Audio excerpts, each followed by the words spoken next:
I was so excited about my brother Michael's wedding. I spent weeks picking out the perfect gift, a Rolex watch he had always dreamed of owning. Despite my facial scar from a childhood accident, I was determined to look my best in an expensive suit I had saved up for. Though Michael and I had grown distant since he met Jessica, I still believed our brotherly bond would shine through on his special day. Little did I know how wrong I would be. If you are watching this, let me know where you are from in the comments below. Hit that like button and subscribe to hear how my brother's wedding day became the moment that changed our relationship forever. Michael and I were inseparable growing up. As my older brother, he was always my protector, especially when kids would tease me about the large scar that ran from my right temple down to my jaw, the result of going through a car windshield when I was 8. I remember clearly how he would stand up to anyone who dared to make fun of me. "Nobody talks to my brother like that," he would say, his arm firmly around my shoulders. "Fred is worth 10 of you." One particularly difficult day in middle school, after some especially cruel comments from classmates, Michael found me hiding in the bathroom. He sat beside me and made a promise I would never forget. "I will always stand by you, Fred. No matter what happens or who comes into our lives, you are my brother. This scar does not define you." He taught me how to hold my head high when people stared. "Look them in the eye," he would say. "Make them see you, not just your scar." Those lessons carried me through some tough years, and our bond only seemed to grow stronger as we entered adulthood. That was until Michael met Jessica 3 years ago at a charity gala. She came from old money with a family obsessed with appearances and social standing. From the moment I met her, I could sense her discomfort around me, though she masked it with tight smiles and overly polite conversation. I noticed the changes in Michael gradually. First, our weekly basketball games became monthly, then stopped altogether. When we did meet, Jessica was always there, subtly controlling the conversation and their schedule. Still, I remained hopeful. This was my brother, my protector. Surely our bond would withstand any outside influence. When Michael announced their engagement, I was genuinely happy for him. Despite my reservations about Jessica, seeing my brother so in love made me push those concerns aside. I threw myself into being supportive, offering to help with wedding preparations in any way I could. The first real red flag came when I was not invited to Michael's bachelor party. When I called to ask about it, he sounded uncomfortable. "It is just for my close friends from work, Fred. Nothing personal." I swallowed my hurt and convinced myself it was not a big deal. After all, the important thing was the wedding itself, where I would stand proudly beside my brother as he began this new chapter. The morning of the wedding arrived with perfect weather. I spent extra time getting ready, making sure my new suit was immaculate. The Rolex I had saved for months to buy was tucked safely in a small box inside a card envelope. I had written a heartfelt note about brotherhood and new beginnings. Despite everything, I was filled with hope as I drove to the upscale vineyard where the ceremony would take place. When I arrived, I was immediately struck by the elegance of everything. White roses and crystal decorations adorned the venue, and guests in designer outfits mingled in the courtyard. I spotted my parents talking with some relatives and joined them, feeling a surge of happiness at our family being together for such a joyous occasion. "Fred." My mother hugged me tight. "You look so handsome." My father clapped me on the shoulder. "Michael will be glad you are here. He has been asking if you had arrived yet." Those words warmed my heart. Maybe things were not as strained as I had feared. Maybe today would bring us closer again, like when we were kids. I spotted Michael across the lawn, looking nervous, but happy, in his tuxedo surrounded by groomsmen. He caught my eye and waved, and I felt a renewed sense of belonging. About an hour before the ceremony, the photographer began gathering people for family photos. I stood chatting with an uncle when I heard the announcement. "Could the family of the groom and bride please gather by the fountain for photos?" I excused myself and walked over, taking my place beside my parents. Michael smiled at me, but I could not help noticing how Jessica's smile tightened when she saw me. Her mother, a woman with the same perfectly highlighted blonde hair and permanent smile as her daughter, whispered something to the photographer while glancing in my direction. The photographer, a young woman with a clipboard and an efficient manner, approached me. She spoke quietly, almost apologetically. "Excuse me, would you mind standing over by that wall for now? We are going to take a few family-only shots first." I blinked in confusion. "I am family. I am Michael's brother." Yes, of course, she nodded, looking uncomfortable. We will include you in some shots later, but for now, maybe you could just step aside. I looked to Michael, expecting him to speak up to say something like, "My brother stays." Instead, he glanced away, pretending to adjust his boutonniere. My parents looked confused, but said nothing, clearly not wanting to cause a scene. With a knot forming in my stomach, I stepped away and stood by the wall as instructed. From there, I could hear snippets of conversation as the photographer posed the group. "Perfect family shot," she was saying. "Everyone looks amazing." Then I heard Jessica's mother stage whisper, "Thank you for understanding. That scar would have ruined the composition of these important photos." The words hit me like a physical blow. I stood frozen, watching as my family, my own family, posed and smiled without me. Michael never once looked in my direction, never questioned my absence. The photographer took dozens of shots, calling various combinations of people, but I was never summoned back. A server passing by with champagne gave me a sympathetic look and offered me a glass. I took it, grateful for something to do with my hands. My fingers trembled slightly as I sipped the bubbly liquid that suddenly tasted bitter. "First time being excluded from family photos?" he asked quietly.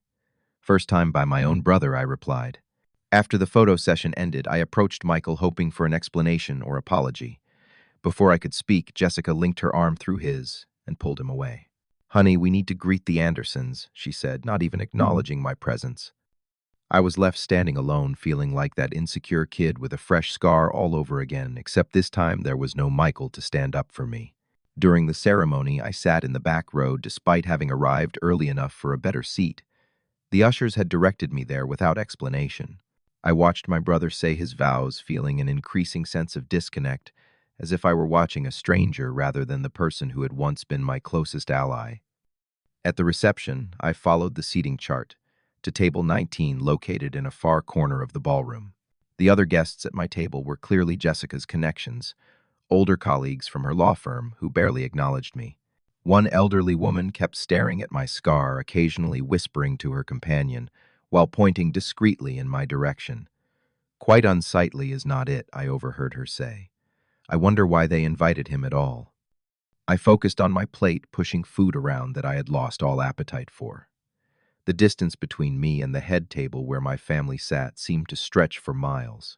When dinner ended and the dancing began, I decided to get some air in the courtyard. Upon returning, I discovered someone sitting in my chair, a man I had never seen before, laughing and drinking as if he belonged there. "Excuse me, I believe that is my seat," I said politely. The man looked up unfazed. "Sorry, man. They told me to sit here." Confused, I flagged down a server.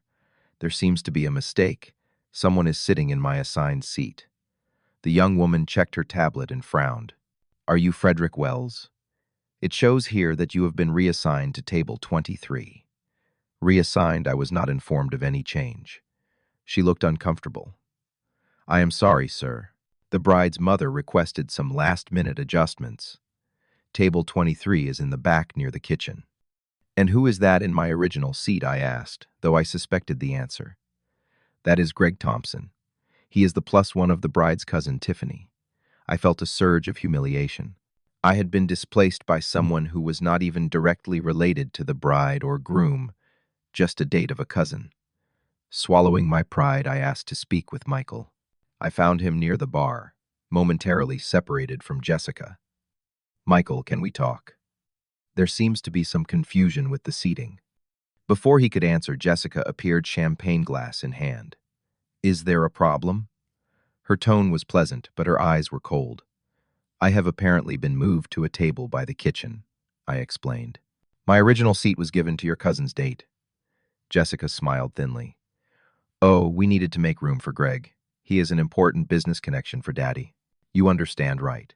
The table by the kitchen is still in the reception area." I looked at Michael, waiting for him to say something to defend me. He cleared his throat and said, "It is not a big deal, Fred. It is just seating." "Not a big deal," I repeated quietly. "Your brother is being treated like an unwelcome stranger at your wedding, and it is not a big deal." Michael shifted uncomfortably. "Let us not make a scene. Okay. We can talk about this later." Jessica took his arm possessively. "We need to start the first dance soon, honey. Excuse us, Fred." As they walked away, I stood there feeling like I had been punched in the gut. My own brother could not spare 30 seconds to address how I was being treated at his wedding. Table 23 turned out to be where they had seated the photographer's assistant, the band's sound technician, and a couple of distant relatives who had shown up without RSVPing. One of the servers actually sat down during her break, not realizing I was a guest. "Are you one of the vendors?" she asked innocently. "No, I am the groom's brother," I replied. Her eyes widened. "Oh, I am so sorry. They told us this was the overflow table for staff and last-minute additions." The humiliation cut deep. My brother had allowed his new wife's family to relegate me to the staff table. I excused myself and headed for the restroom, needing a moment alone to collect myself. As I approached the hallway leading to the restrooms, I heard Jessica's distinctive voice coming from a small alcove. She was speaking with her mother, unaware of my presence. "Everything is perfect, Mom. Exactly as we planned." "Almost perfect," her mother replied. "I still wish we could have convinced Michael that his brother did not need to be included at all. That scar is so distracting. I can only imagine how the wedding photos will look." I froze, unable to move or make my presence known. Jessica laughed lightly. "Do not worry. I made sure the photographer knows not to include him in any of the important shots. And did you see where we had him seated? He will barely be visible in any of the reception footage. You are so clever, darling." And Michael agreed to all this. He understands what is important. I told him how crucial appearances are for Dad's political connections. We cannot have photos with visible imperfections circulating. Michael knows which side his bread is buttered on. I felt sick to my stomach. They were talking about me as if I were an embarrassing prop rather than a human being, the brother of the groom. And worse, Michael had apparently agreed to it all. I backed away silently, my mind reeling. The brother who had once stood up for me against schoolyard bullies had become complicit in treating me like something shameful to be hidden away. I needed to confirm what I had heard. Perhaps I had misunderstood. Perhaps Michael had been pressured and had no choice. I had to know the truth before jumping to conclusions. I waited in the hallway, and soon enough Michael appeared looking for Jessica. When he saw me, he seemed startled. "Fred, what are you doing back here? The toasts are about to start." Before I could respond, Jessica and her mother emerged from the alcove. Jessica's smile faltered when she saw me. "How long have you been standing there?" she asked, her voice suddenly sharp. "Long enough," I replied quietly. "Long enough to hear how you really feel about having me at your wedding." Michael's face paled. "Fred, whatever you heard," Jessica cut him off. "We have guests waiting, Michael. This is not the time for family drama." "Family drama?" I laughed incredulously. "Is that what you call treating your husband's brother like he has some contagious disease? Hiding me in photos and seating me with the staff?" Her mother stepped forward. "Young man, you are making a scene. This is Jessica's special day." And Michael's eye added, "Or have you all forgotten that this is his wedding too? That I am his only brother?" Michael looked torn, glancing between his new wife and me. "Fred, please. Can we discuss this tomorrow? Did you agree to it, Michael?" I asked directly. "Did you agree to have me excluded from family photos? To have me seated at a back table while a stranger took my place at the family table?" Jessica interrupted again. Of course he agreed. Michael understands the importance of appearances. My father has political aspirations, and these wedding photos will be seen by important people. I looked at my brother, silently begging him to deny it. Instead, he lowered his eyes and said, "It is complicated, Fred. Jessica's family has certain expectations. And what about your family, Michael? What about your expectations? What about the brother you promised to always stand by? You are being selfish." Jessica snapped. "This is our wedding day, and you are making it about your feelings and your condition." "My condition," I repeated, my voice rising. "You mean my face? The scar I have had since I was 8 years old? The one Michael used to defend me for having?" "Keep your voice down," her mother hissed. "People will hear you." In that moment, everything became crystal clear.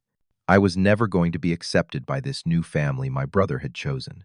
And worse, Michael had chosen their values over the bond we once shared. I stepped back, suddenly calm in my clarity. "Do not worry. I will not ruin any more of your perfect day." I walked away from them, ignoring Michael calling my name. My mind was made up. I headed straight for the gift table where all the envelopes and packages were displayed. I found my card, the one containing the Rolex I had saved for months to buy, and slipped it into my pocket. Jessica noticed and followed me. "What are you doing with that envelope? That is a gift, you cannot take it back." Several nearby guests turned to look. I faced Jessica squarely, no longer caring who heard. "Do not worry, I will stay out of the frame forever," I said clearly. "You will not have to Photoshop me out of any more family pictures." Michael rushed over, finally sensing the magnitude of what was happening. "Fred, wait. What are you doing?" "Exactly what you and your new wife want," I replied. "I am removing the imperfection from your perfect day." "That is not fair," he protested, but his voice lacked conviction.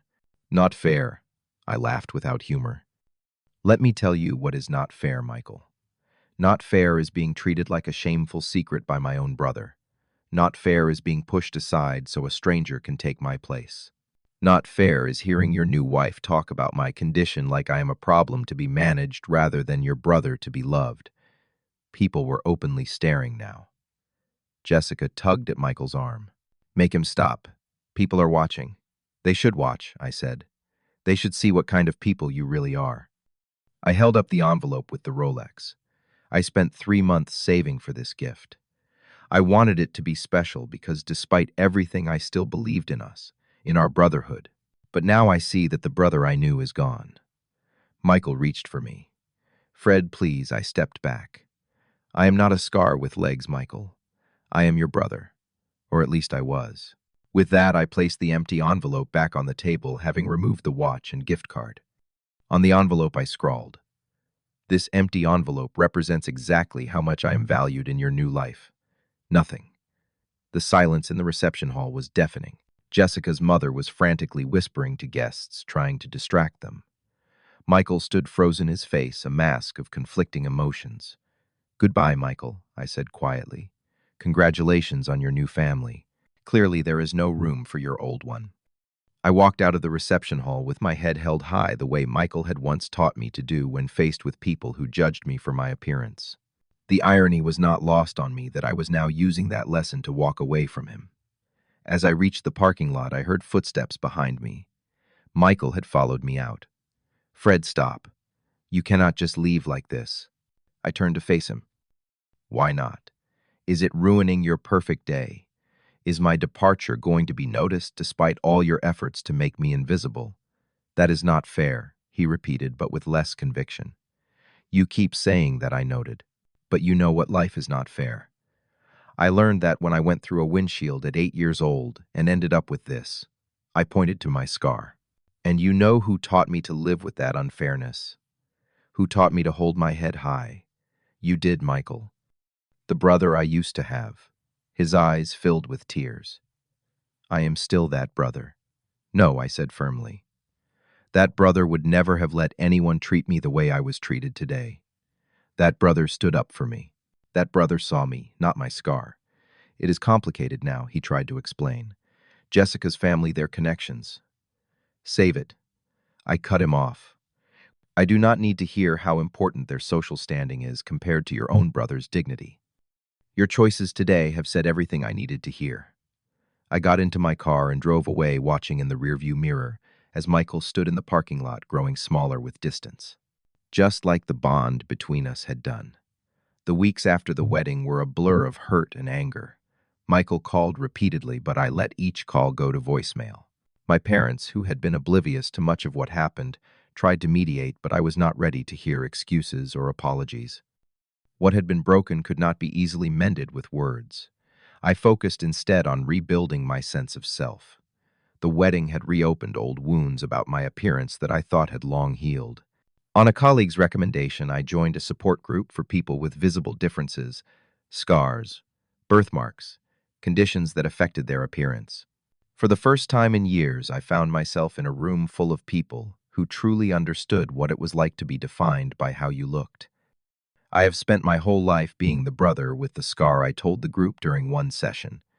Even the person who once defended me against that label eventually reduced me to it. Sarah, a woman with a port wine stain covering half her face, nodded in understanding. The people closest to us can hurt us the most because we trust them not to see just the surface. Through these sessions, I began to rebuild. I made new friends who saw me for who I was, not what I looked like. I started volunteering with a children's hospital program for kids with facial differences, showing them that their scars did not define their worth. 6 months after the wedding news reached me through a cousin that Michael and Jessica's marriage was already showing strain. Apparently, the way Jessica's family had treated me had caused tension with many of Michael's relatives and friends. Several had confronted him after I left, having witnessed how I was treated. People are looking at him differently now, my cousin told me. They saw how he let his brother be treated, and it changed how they see him. I took no pleasure in hearing this. Despite everything, I did not want Michael to suffer. I just wanted him to understand the pain his choices had caused. A year after the wedding, an envelope arrived at my apartment. Inside was a handwritten letter from Michael and the Rolex I had intended to give him. He must have found out about it from our mother. The letter was long and painful to read. Michael wrote about his regrets, his shame, and how he had been so caught up in pleasing Jessica and her family that he had forgotten who he was. I became someone I do not recognize, he wrote. Someone who would hurt the person who has always been there for me.